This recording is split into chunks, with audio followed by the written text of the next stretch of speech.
Are you ready for some football? History. Go long. Oh. What is the Super Bowl, some of you might ask? Well, if you're asking that question, I assume you are not from the USA. Even US citizens who are not sports fans are aware of the Super Bowl. It is a bizarre cultural phenomenon that combines athletics, capitalism, marketing, junk food, musical entertainment, and the media into one frenzied extravaganza on a single Sunday afternoon in early February every year. The Super Bowl is, at its base level, a championship football game. But over the years, it has exploded into something much, much more than just a sporting event. Here, in this high-quality video that I spent several hours researching for, we're going to cover some bits of football history that weirdly led to what we now know as the Super Bowl. Go long! No. First, an extremely important question we must answer. Why on earth do we say football and soccer in North America? Alright, so a long time ago, in a galaxy that is exactly the same as this one, people started playing games. Some people played games on horseback, some by using pieces of equipment, and some people played games using their feet. This, historians believe, is where the word football originated. Over many years of playing various kicking-centric games, rules gradually became standardized and these types of games became known as football. Historians suggest that this happened in around the mid-19th century in the UK. Different branches of football emerged over time, too. In 1823, a very special moment occurred in these kick-focused football games. During a match, a player named William Webb Ellis chose not to kick the ball across the goal line, but rather simply picked up the ball and ran it across the line instead. Onlookers were stunned, but miraculously, eventually, everyone decided they were kind of into it, and just like that, rugby was born. It got the name Rugby because that was the name of the town where this amazing rule-breaking took place. So at this point in time, we had standard kicky football and rugby football, but the words rugby, soccer, and football were not quite as defined at this point in time as they are today. So how did we end up with these distinct words?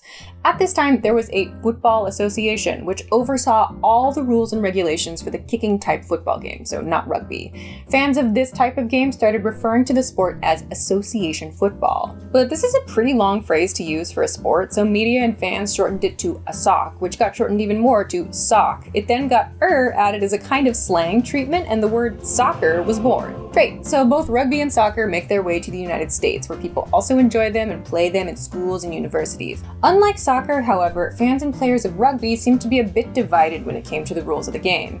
When rugby games were played at colleges in the US, for example, in the mid to late 1800s, the rules of the game were set by the home team. As you can imagine, this was a bit of a pain. In about 1875, committees formed by players and officials from universities like Yale, Harvard, Columbia, and Rutgers got together and started drafting an official set of new rules for the game being played in the United States.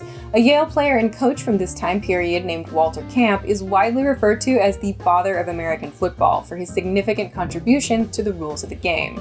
The rules were based in part on rugby football, so perhaps they just decided to ditch the rugby part and go with what was left, rather than coming up with an alternative name. It's kind of a shame, considering there was so much room for creativity there. They could have called it tackle ball or scrimmage ball, or if they wanted to break it down to the fundamental components at work, like the original football, which refers to a sport involving a foot and a ball, they could have gone with my personal favorite, hand egg. I digress. So, we've got this sport called football in the USA, and it finally has an official set of rules and regulations. Great, that makes it easier to spread the game and for people to become fans. Enter leagues. In the USA today, many people are probably familiar with the NFL, the National Football League. This league was founded in 1920, but it was not the only league ever. There have been about 12 leagues since the inception of football as a sport in North America, and this includes Canadian football leagues. Many of these football leagues were regional and lasted only a few years. There wasn't a huge amount of competition for the NFL. As the sport grew in popularity and as the teams in the NFL gained more and more fans, the sport became more and more well-known, presenting some concerning competition for Major League Baseball. In the 1950s, the owners of the Chicago Cardinals baseball team, the Bidwell family, grew worried about this competition. The Chicago Bears football team had kind of taken over in the region. The Bidwells were looking to try to move the team to a new city where they could enjoy less competition. The Baseball League, however, demanded money prior to approving the move, so the Bidwell family started looking for investors. An offer came from a guy named Lamar Hunt, the son of a mega-wealthy oil tycoon. He offered to move the baseball team to Dallas. The Bidwells were ultimately not interested in his offer. Similar offers came in from a few more wealthy individuals, but the Bidwells turned them all down. Bummed out because they were unable to gain a controlling stake in the baseball team, Hunt and a couple of the other potential investors went to the head of the NFL at the time, a guy named Bert Bell, and they proposed increasing the number of teams in the league. Bell said no, because the NFL was doing quite well at the time, and he was unwilling to make any moves that would put the success of the league at risk. Hunt, on the return trip from this meeting, conceived of the idea to start a league of his own. He reached out to the same investors and a few more deep-pocketed people. In the summer of 1959, they announced the formation of the American Football League, the AFL. This was actually the fourth time a league called the AFL had been founded, but the difference this time around was that the league was extremely well-funded. AFL games began in 1960. Over the next few years, the AFL grew a lot in popularity because they had teams in places where the NFL did not. As you can probably imagine, the growing popularity of the AFL created some actual competition for the NFL, but not just in terms of fans.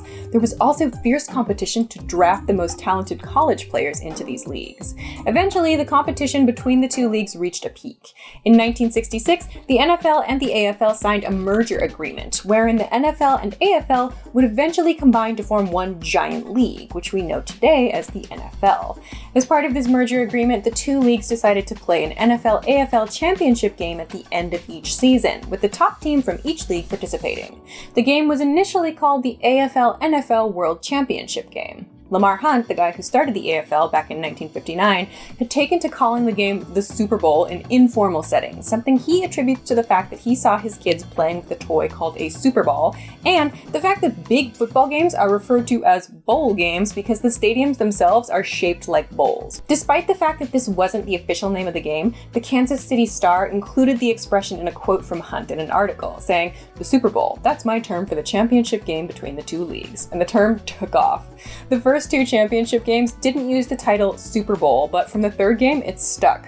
The Roman numerals used to mark the number of the game were introduced from the fifth championship match. Over the years, the event has become an extravaganza, something akin to a national holiday in the USA. It's the only event some people watch purely for the commercials. It's absolute madness. But now you can take all this knowledge to your watch party and bombard your friends with some oddly specific trivia. Also, here's another video you can watch that will give you a weird and winding tale of oddly relevant word history. I have to go score a touchdown now. Bye! By the way, if you write hashtag Super Bowl, it looks like superb owl. I can't unsee it, and now you can't either. Ha! Go long! Go long! Oh. Go long! Oh, it hit it! It hit it! Go long! It's on the camera. It is on top of my prompter. This is so rude. You guys can't see this right now. Go long! You know what? Go long!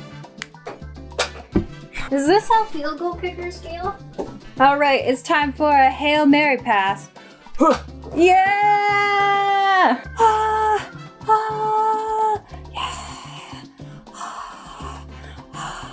Thank you. Thank you. I will never do this again.